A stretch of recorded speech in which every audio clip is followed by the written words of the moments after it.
Hey, what is up, guys? Seth Kniep, Keeping It Real. I don't care how boring of a talker you are.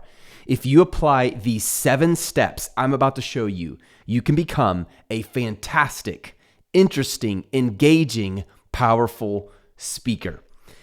And learning how to speak is a tremendous skill that will bless your marriage. It can bless your parenting, your friends, and your wallet.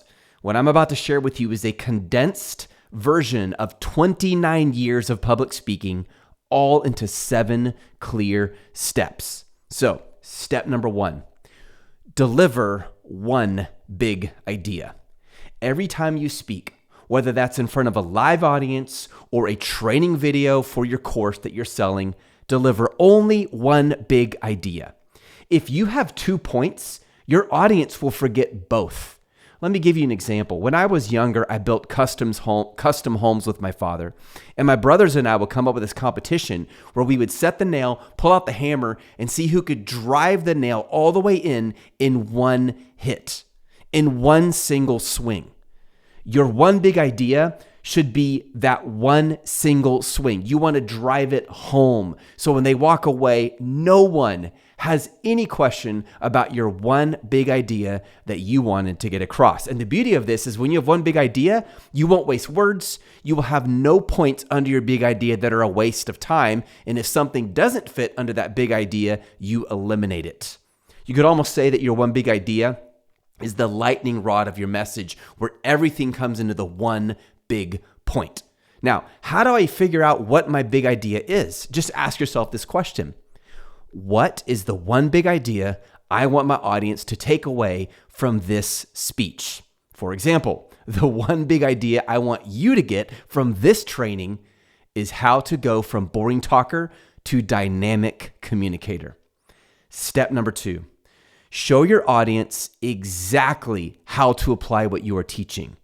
When you have mastered something, it's very easy to forget all the struggles you had to overcome to arrive where you're at today. And we as humans tend to take it for granted. And we'll start making this big mistake that a lot of speakers make, where we assume that if we share a couple points, that the audience knows all the little steps they need to take in between those points. Never assume that. So go back and remember, what were the obstacles you had to overcome? What were the struggles? What were the new skills you had to learn? This is why I work hard to be less like Pericles, the ancient Athenian orator who inspired the Athenians, and more like Demosthenes, who moved them to take up arms and fight for their country, for their wives and their children. Pericles delivered abstract inspiration, but Demosthenes moved the men to action. You don't want your listeners shouting, "Amen." You want them getting off their seats and getting into the game. This is exactly why in the craftsman cohort, I provide training that shows the men every single step they need to take, all the way down to what to look up, what to click, what to write, as they build out their course to create financial wealth for them and their families. So when you speak or when you train, be very methodical, be very step by step. In the heat of the 2016 US presidential primaries, researchers decided to run an experiment.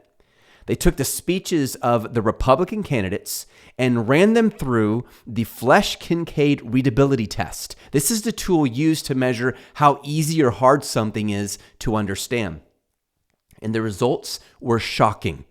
Ted Cruz spoke at a 9th grade level. Ben Carson and Mike Huckabee spoke at an 8th grade level. And then you have Donald Trump.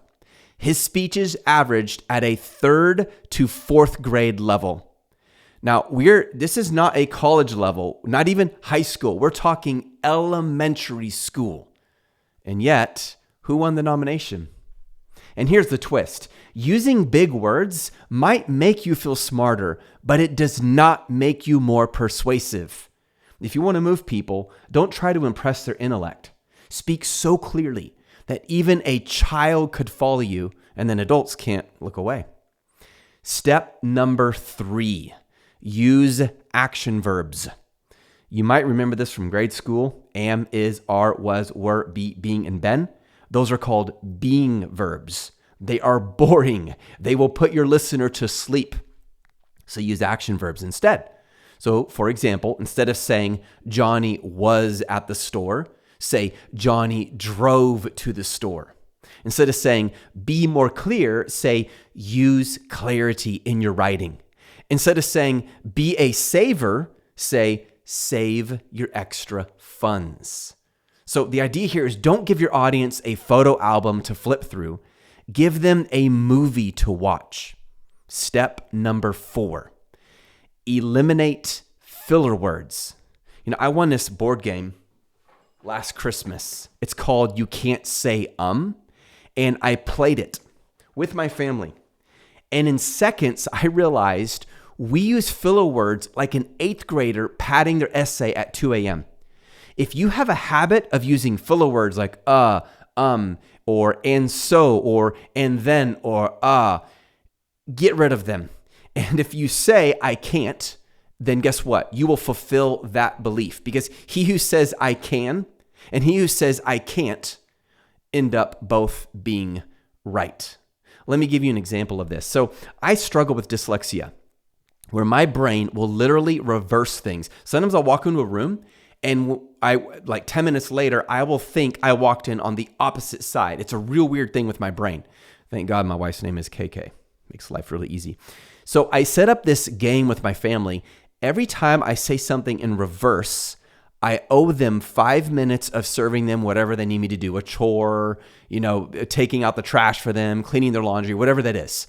And let me tell you something, it works. So try this. If you have a habit of saying and all these time-wasting filler words that make it very difficult to listen to, ask people you trust to hold you accountable. And every time you mess up, there's some kind of punishment you have to pay. Let me tell you, it will fix things fast. Okay, step number 5, learning to be a dynamic communicator. Use stories from your own life as examples to make your teaching more interesting. Let me give you an example. Earlier in this video, I used the example of driving a nail down in one hit as an example of driving home your big idea. I did that to try to make it more interesting and engaging for you. The other key to this is ask questions, even if you don't have a live audience to answer them. What happens when a speaker suddenly stops and asks you a question? You answer it in your mind. This increases their engagement. See what I did right there? Aha, I did it again. So when you ask questions, you want to anticipate the kind of questions they're going to ask. There's a book by a guy by the name of Alan Carr. It's called Easy Way to Stop Smoking. And this guy has my favorite lesson in the world when it comes to persuasion. Now, millions have broken free from smoking. Millions, just using his book or his training. In fact, one of the people who got rid of their smoking habit just cold turkey was the director and actor Mel Gibson. And I've never smoked a cigarette in my life, so I didn't read this book to get off smoking because I don't smoke. I read it because I realized there's something psychological going on here. Like, this guy is a marketing genius and he understands human psychology. Now, at the beginning of the book, Alan Carr makes this outrageous statement that when you use his method to quit smoking, quote, you not only find it easy to quit, but you can actually enjoy the process from the moment you extinguish the last cigarette. Now, Alan knows that almost everyone who reads that statement, even the non-smokers, are going to say, BS, that's not possible. So instead of ignoring it, Alan draws attention to their objection and listen to what he writes. He says, if there were such a magical method, would you use it? Chances are you would. But of course, you don't believe in magic, and neither do I. Nevertheless, the method I describe above does exist. I call it Easy Way. In fact, it isn't magic, it just seems that way. Because he anticipates their objection and brings it up and even gets on their side and basically says, I get why you think this is crazy. He literally disarms the objection before the reader has a chance to let the objection take root. Do the same when you speak and you will be far more persuasive. Okay, number 6, speak for one person. As you speak, imagine that you are speaking just to one person. I want to show you a funny example of this.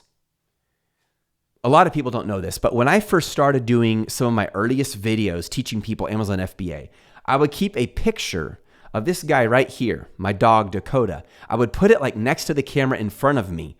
So as I spoke, I imagined I was talking to him. When you imagine you're talking to someone or something you care about, it will make you a more natural speaker without even trying.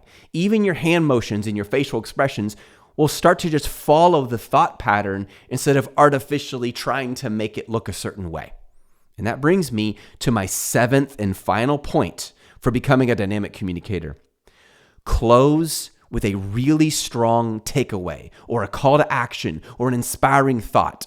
You want to leave your audience feeling motivated, informed, or moved. Don't just end, make it really strong.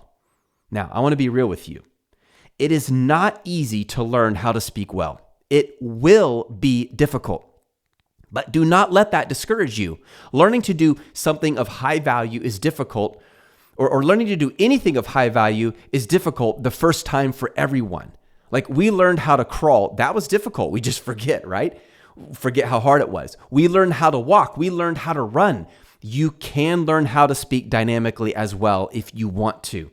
But if you wait until you have perfected your speaking skills, especially before you build your coaching business and your course, you're never going to learn how to speak well. So instead, learn as you go. President Theodore Roosevelt in the 1800s impressed millions with his ability to hold audiences who were fixated with his speaking. But what most people don't know is that President Roosevelt's first speech was a complete flop. He delivered it in February of 1879, and people called it his maiden speech. It was terrible. He was shy. He struggled to enunciate clearly. So what changed? His willingness to improve, and so can you. Hey, if you like this video, give it a thumbs up and subscribe, and I'll see you in the next one.